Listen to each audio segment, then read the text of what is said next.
Hello everyone, welcome to my YouTube channel. This is Sri Lakshmi, your English teacher.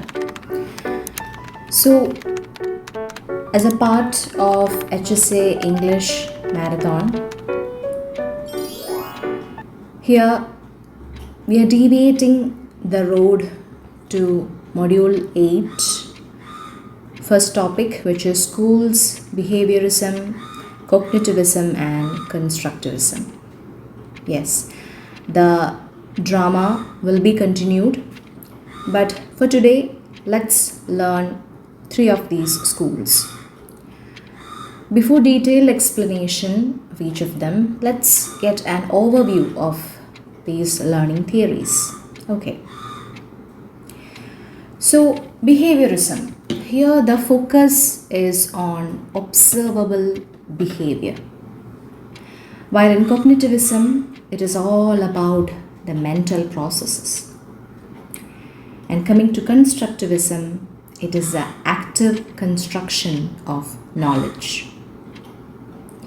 And coming to the learning, behaviorism deals with a response to stimuli, while cognitivism, it is a mental process of understanding, and constructivism is a process of meaning making. And coming to the key theorists, under behaviorism there comes B.F. Skinner, J.B. Watson and Ivan Pavlov. And under cognitivism there are Jean Piaget, Jerome Bruner and Robert Gatney. And under constructivism there are Lev Vygotsky, Jean Piaget again, and Jerome Bruner. Now let's see the role of teacher and learner in these schools. In behaviorism, the role of a teacher is as a controller of stimuli and reinforcements. While in cognitivism, the teacher is a facilitator of understanding, and in constructivism, teacher is a guide or mentor in exploration. And the role of learner, in behaviorism, the learner is a passive recipient, and in cognitivism, the learner becomes an active processor, and in constructivism, the learner is active constructor. And the methods used will be in behaviorism, there are drill repetition, there will be rewards or punishment according to the behavior. And in cognitivism, there will be mental mapping, explanation, organization, etc. And when coming to constructivism, there will be collaborative learning, problem solving, and real life tasks. So, in behaviorism, the view of knowledge is, it is very fixed and measurable. You give a stimuli and you get a behavior according to it. Then coming to cognitivism, the knowledge is internal, it is structured. It's all the process, mental process. And coming to constructivism, the view of knowledge, fluctuates, it's flexible as it is constructed socially and individually. So coming to the main key concepts of these schools, in behaviorism there are conditioning, reinforcement and behavior modification. And under cognitivism there are schema, information processing and memory. And under constructivism there are scaffolding, zone of proximal development and discovery learning. Okay. More questions and key terms. Of course, the main dates and years that you should remember for the exams will be there at the end of the video, so don't skip it. See the whole video. Okay, it will be very beneficial for your exam. So now we are going to a detailed study of each of these schools. So first of all, behaviorism. Behaviorism is a learning theory that focuses on observable and measurable aspects of behavior. It argues that all behaviors are acquired through interactions with the environment. That's the main point. Interactions with the environment via a process called conditioning. So internal mental states are considered irrelevant here to the learning process. Here, the subject or the learner is considered as a mere object. Like a doll, you practice it something to learn a new behavior. So here the key idea is learning is a change in behavior caused by stimuli in the environment. Now let's see the major theorists and their contributions. First of all, John B. Watson. He's known as a father of behaviorism. He believed psychology should be a science based on observable behavior. And he's famous for his experiment, Little Albert, where he conditioned a child to fear a white rat by pairing it with a loud noise. And he emphasized environmental control over learning. Environment is the main thing here. And the next theorist is Ivan Pavlov. He is a Russian psychologist and he is famous for classical conditioning. That means learning through association. His experiment was Pavlov's dogs. Here there will be a bell, which is a neutral stimulus, and there will be food, which is an unconditioned stimulus. A bell will be rang when the food comes and a saliva will be produced by the dogs. So eventually the bell alone causes salivation. That is a conditioned response. Now the next theorist is B.F. Skinner. He developed the idea of operant conditioning. He believed behavior is shaped and maintained by reinforcement or punishment. And his experiment was Skinner box. That is, a rat learns to press a lever to get food. At first, the rat presses, by mistake, the lever and he gets food. And it realizes that when you press the lever, it gets food. There goes the experiment goes like that. And naturally, it learns that when you press the lever, you get food. So here is a positive reinforcement, adding something pleasant, getting a reward. There is also negative reinforcement, that means removing something unpleasant. And there is also punishment, which decreases the behavior. Now coming to the key concepts in behaviorism. First of all, stimulus. That means any event or situation that evokes a response. That is called stimulus. So there will be a response. That means the observable behavior that follows a stimulus. And there will be reinforcement. That means a consequences that increases the likelihood of a behavior recurring. And the opposite, punishment. That means a consequence that decreases the likelihood of a behavior recurring. And here comes the conditioning, the process of learning associations. And there the behavior shape is occurred, gradually reinforcing behaviors that lead to the target behavior. So there comes a term shaping. And extinction is also there. That means fading of a learned behavior when reinforcement is stopped. Now let's see what are the educational implications or classroom application of this behaviorism. First of all, drill and practice. That means repeating tasks to strengthen learning. Then rewards and praise. It's a kind of motivating students with positive reinforcement. Then behavior modification. That means using techniques to increase or decrease behaviors. Then clear objectives, presenting specific and measurable goals. Then immediate feedback. It reinforces correct behavior quickly. And token economy. That means giving tokens or points that can be exchanged for rewards. So some of the strengths of behaviorism is that it's very simple, observable and easy to measure. It is effective for habit formation and rote learning. It works well in structured environments. While the criticism is that it ignores mental processes like thinking, problem solving, memory, etc., and it treats learners as passive. It is too much focused on external control, and it doesn't explain complex learning like language acquisition or creativity. So here are some of the key quotes you can remember for the exam.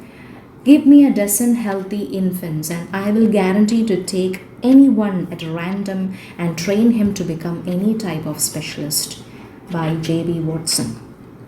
The next key quote, the consequences of behavior determine the probability that the behavior will occur again, by B.F. Skinner. Now we are moving on to cognitivism. Cognitivism focuses on the inner mental processes such as thinking, memory, knowing, and problem solving. It sees learning as an active process where learners internalize and organize knowledge by connecting new information with existing mental structures known as schemas. So here the key idea is that learning is a mental activity involving memory, thinking, reflection, and internal processing. Now the major theorists and their contributions. First of all, Jean Piaget, who developed the cognitive development theory. He focused on how children think, not just what they know. And according to that, he proposed 4 stages of cognitive development. First one, sensory motor, from 0 to 2 years. Children will be learning through physical interaction. And the next stage is pre-operational, that is from 2 to 7 years. There will be symbolic thinking, egocentrism. Okay. And the third stage is concrete operational, that is from 7 years to 11 years. There will be logical thinking and conservation. And the fourth stage is from 12 plus years. Okay, there will be abstract and hypothetical reasoning. So here the key concept is schema, that is mental framework for organizing knowledge. The second theorist is Jerome Bruner, who developed the discovery learning. He emphasized learning by doing. And he also proposed 3 modes of representation. First one is enactive, that is action-based. Second is iconic, that is image-based. And the third one is symbolic, which is language-based. And he advocated scaffolding. That means it is a temporary support given by teacher or peer to help a learner perform a task. The next theorist is Robert Gagne. He developed conditions of learning. He identified 5 types of learning, that is verbal, intellectual, cognitive strategies, motor skills, and attitudes. And he proposed 9 events of instruction for effective teaching. Gain attention, inform learners of objectives, stimulate recall, present content, provide guidance, elicit performance, provide feedback, assess performance, and enhance retention and transfer. Now coming to the key concepts in cognitivism. Schema, it is a mental structure used to organize knowledge. Assimilation, that means fitting new information into existing schemas. Then accommodation, that means changing schemas when new information doesn't fit. Equilibration, that means balancing assimilation and accommodation for stable understanding. Then scaffolding, we have already known it now. That means support given during learning. It will be gradually removed after that. Then information processing, that means the learner processes input or stimuli like a computer. You get an input, you process it, and you get an output. Now metacognition, that means thinking about thinking, awareness of one's own learning. Now coming to the educational implications or classroom application of cognitivism is that it encourages active learning and problem solving. There will be use of graphic organizers, concept maps, and visual aids. It builds on students' prior knowledge, and it teaches learning strategies like summarizing, questioning, self-testing, and it fosters metacognition. The students reflect on how they learn, and it provides opportunities for discovery learning. It used step-by-step instructions for complex tasks like Gagney's model. Now, the strengths of cognitivism is that it focuses on deep understanding and meaning making. It encourages independent and critical thinking. It recognizes the role of memory and internal mental states. It supports constructive transfer of knowledge to new situations. Now, the criticism of cognitivism is that it may be too focused on internal processes, ignoring emotional and social factors. Still teacher centered in many applications you will find it. That is one of another criticism, and they may not always apply in real life or messy learning environments. Now let's see some key quotes. Learning is a process of building cognitive structures by Jean Piaget. Education is not the filling of a pail but the lighting of a fire by Jerome Bruner. Now let's see constructivism. Constructivism is a theory that suggests learners construct their own understanding and knowledge of the world through experience and reflection. So here the learning happens when learners actively engage with content, make meaning and relate it to their prior knowledge. So here the key idea is that learning is an active, social and constructive process.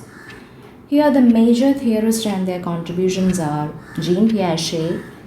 He developed the cognitive constructivism. He emphasized that learners build knowledge individually through experience. So he believed in self-directed learning and discovery. He developed the key concepts schema, assimilation, accommodation, which we have already seen in cognitivism. The next is Lev Vygotsky. He developed the social constructivism. He focused on social interaction as a foundation of learning. And the learning occurs in ZPD, that is zone of proximal development. That is, there will be a gap between what a learner can do alone and what they can do with the help of a teacher or mentor. So that is that zone of proximal development. Now he introduced scaffolding, that means a temporary support from a teacher or peer. So language and culture are also crucial in shaping cognition. The next theorist is Jerome Bruner. He developed this constructivist approach to discovery learning. He advocated learning through discovery. He encouraged spiral curriculum, that means revisiting ideas over time at increasing levels of complexity. Now the key concepts in constructivism: active learning. Learners are not passive receivers but active participants. Prior knowledge, that means new knowledge is built on existing mental structures. Next, social interaction. Learning occurs through dialogue and collaboration. ZPD, learning happens best just beyond the learner's current ability with support. Scaffolding, providing temporary help to support learning and gradually removing it. Authentic tasks, learning is meaningful when connected to real life problems. Collaborative learning, group work and peer interaction enhance understanding. Now let's see the educational implications or classroom application of constructivism. It used group discussions, role plays, projects and peer teaching. It encouraged problem solving and critical thinking. It designs real world tasks, authentic learning. It connects lessons to learners' prior experiences. It provides student centered activities. Here teacher acts as a facilitator or guide, not just a knowledge giver. It fosters a safe learning environment for risk-taking and exploration. So the strengths of constructivism are: it promotes deep learning and understanding. It encourages self-confidence, autonomy and responsibility. It supports collaborative and reflective learning. It prepares learners for real-world problem solving. Now let's see the criticisms. It can be time-consuming and difficult to manage. The assessment of learning is less straightforward. It may be ineffective without proper guidance or for basic skill learning. It is not a piece of cake for all students. All students will not be equally comfortable with open-ended learning. Now let's see the key quotes. Learning is a process of constructing meaning. It is how people make sense of their experience, by David Jenison. What a child can do in cooperation today, he can do alone tomorrow, by Lev Vygotsky. Now let's see some important dates and milestones in these schools. Behaviorism. In 1904, Ivan Pavlov receives a Nobel Prize in Physiology for his work on classical conditioning. In 1913, John B. Watson publishes Psychology as a Behaviorist Views It, often considered the birth of behaviorism. In 1920, Little Albert Experiment by Watson and Rayner. In 1938, B.F. Skinner publishes The Behavior of Organisms, introducing operant conditioning. In 1957, Skinner's Verbal Behavior published, influencing teaching methods. Next, Cognitivism. In 1936, Jean Piaget's Origins of Intelligence in Children translated into English, spreading his theory widely. In 1956, Benjamin Bloom publishes Bloom's Taxonomy. It is often linked to cognitive objectives in education. In 1960, Jerome Bruner publishes The Process of Education, emphasizing discovery learning. In 1965 to 1970s, cognitive psychology rises as a response to behaviorism's limitations. In 1985, Robert Gagne outlines his 9 events of instruction. In Constructivism, 1930s, 1950s, Piaget and Vygotsky's works gain influence. In 1962, Bruner's On-Knowing Essays for the Left Hand and other writings promote constructivist teaching. In 1978, English translation of Vygotsky's Mind in Society introduces ZPD and scaffolding to Western educators. In 1980s and 1990s, Constructivism becomes central in educational reform movements, especially in ELT and inquiry-based learning. Now here is a quick tip for your exam. If you can remember 1913 to Watson for behaviorism, 1956 to 60 for Bloom and Bruner for cognitivism, and 1978 to Vygotsky in the West for constructivism, you're already ahead. Okay, so now let's see some MCQs. Who is considered the father of behaviorism? B.F. Skinner, Jean Piaget, J.B. Watson, Jerome Bruner. The concept of operant conditioning is associated with Pavlov, Skinner, Vygotsky, Bandura. The zone of proximal development is a key concept in behaviorism, cognitivism, constructivism, all of the above. Which learning theory emphasizes stimulus-response associations? Cognitivism, behaviorism, constructivism, humanism. Scaffolding as a teaching strategy is best explained by Skinner, Bruner, Watson, Pavlov.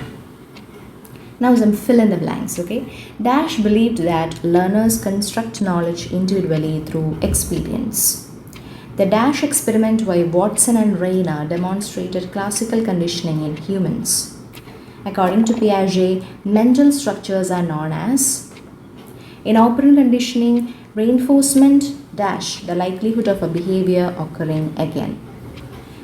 The Dash theory focuses on mental process like thinking, memory, and problem solving. Now some match the following questions.